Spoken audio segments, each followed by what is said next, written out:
10 तारीख को कांग्रेस पार्टी द्वारा एक अविश्वास प्रस्ताव लाया जा रहा था विधानसभा में, मणिपुर की विधानसभा में। उनको जान गए कि बहुमत उनके पास नहीं है, अविश्वास प्रस्ताव पारित होगा और उनको इस्तीफा देना पड़ेगा।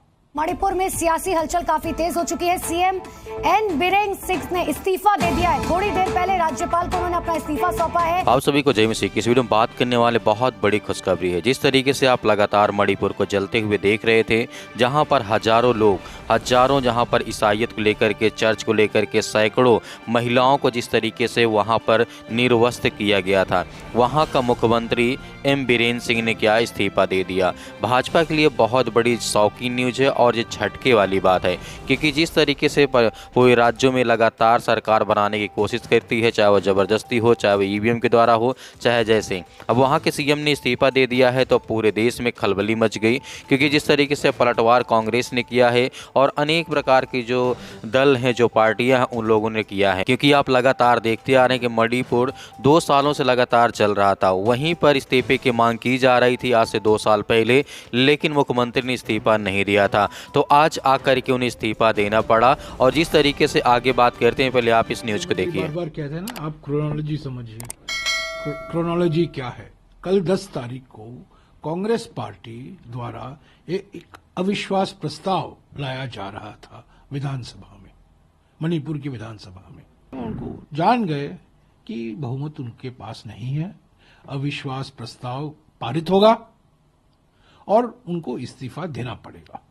तो इसलिए आज ही उन्होंने इस्तीफा दे दी। पिछले 20 महीने से हमारे फ्रीक्वेंट फ्लायर प्रधानमंत्री दुनिया भर का दौरा करते रहते हैं। कल फ्रांस और अमेरिका जाएंगे, पर मणिपुर को नहीं गए हैं। गृहमंत्री बिल्कुल असफल हुए हैं, असमर्थ हुए हैं। इस्तीफा तो गृहमंत्री को देना चाहिए और प्रधानमंत्री को फौरन मणिपुर का दौरा करना चाहिए। गृहमंत्री बार बार कहते हैं ना, आप क्रोनोलॉजी समझिए। क्रोनोलॉजी क्या है? कल 10 तारीख को कांग्रेस पार्टी द्वारा एक अविश्वास प्रस्ताव लाया जा रहा था विधानसभा में, मणिपुर की विधानसभा में। कई दिनों से बात चल रही थी, पर नोटिस कल का था। मुख्यमंत्री ने, एक माहौल बन गया था कि यह अविश्वास प्रस्ताव आ रहा है और बहुमत उनके पास नहीं है। बड़ी बड़ी बातें की मुख्यमंत्री ने, पर अंत में उनको जान गए कि बहुमत उनके पास नहीं है, अविश्वास प्रस्ताव पारित होगा और उनको इस्तीफा देना पड़ेगा। तो इसलिए आज ही उन्होंने इस्तीफा दे दी है। मैं समझता हूं ये उनकी मजबूरी थी। सैकड़ों लोग मारे गए हैं मई 2023 से। 60,000 लोग बेघर विस्थापित हुए हैं, प्रॉपर्टी जलाई गई है, तनाव है। समाज में लोग आपस में जो मिलकर काम करते थे, मिलजुल कर, वो वातावरण बदल गया है। एक भय का वातावरण है, शक का वातावरण है। और पिछले 20 महीने से हमारे फ्रीक्वेंट फ्लायर प्रधानमंत्री दुनिया भर का दौरा करते रहते हैं। कल फ्रांस और अमेरिका जाएंगे, पर मणिपुर को नहीं गए हैं। तो ये देरी हुई है। इस्तीफा, मुख्यमंत्री की इस्तीफा जो अभी दिया गया है, उसमें देरी हुई है, पर जिम्मेदारी तो गृहमंत्री की है। गृहमंत्री थी, ये तो एक कठपुतली थे बिरेन सिंह। असली सूत्रधार तो गृहमंत्री थे।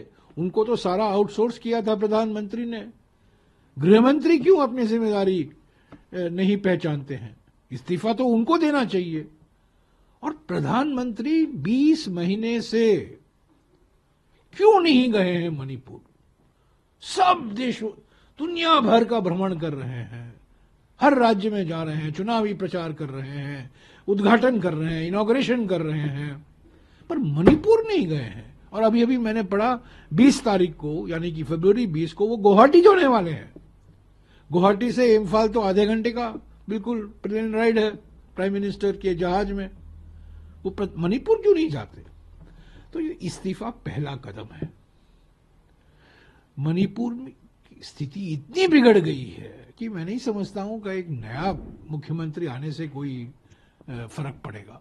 सवाल ये है कि इतनी भारी बहुमत मिलने के बाद भी फरवरी 2023 को जनादेश मिला था बीजेपी और उनके सहयोगी दलों को, एनडीए को, भारी बहुमत, प्रचंड बहुमत, पर उसके बावजूद 15 यानी कि फरवरी 2022 को जब चुनाव हुआ था, 15 महीने के अंदर मणिपुर जलने लगा। क्यों?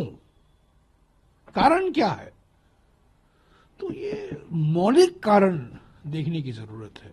जिस तरीके से हर पार्टियों ने बीजेपी को घेरा और बीजेपी ने पलटवार भी किया, लेकिन उससे कोई फर्क पड़ने वाला नहीं है। जिस तरीके से वहां पर विरोधी दल के जो अनेक प्रकार की अन्य पार्टियां थी, जो कांग्रेस की थी और जो अन्य संगठन थे, जो अन्य पार्टियां थी, उन लोगों ने विद्रोह कर दिया और जिस तरीके से उनके 32 विधायकों में से 19 विधायक कांग्रेस में जाकर के मिल गए। और जिस तरीके से हमें देखने को मिलता है, यदि आने वाले समय में सरकार बनती है तो कांग्रेस की बनेगी और वहां का सीएम कांग्रेस का होगा। और जिस तरीके से आप लगातार देखते आ रहे मसीह भाई बहनों का सताव, चाहे वो छत्तीसगढ़ हो, चाहे वो किसी प्रकार का राज्य हो, चाहे वो जिस तरीके से आपने देखा होगा मणिपुर हो, मणिपुर में जिस तरीके की घटनाएं लगातार घटी थी, वहां पर जिस तरीके से महिलाओं को निर्वस्त्र कर दिया गया था, बहुत सारे लोगों के घर परिवार, बेटे घर परिवार एक दूसरे से बिछड़ गए थे।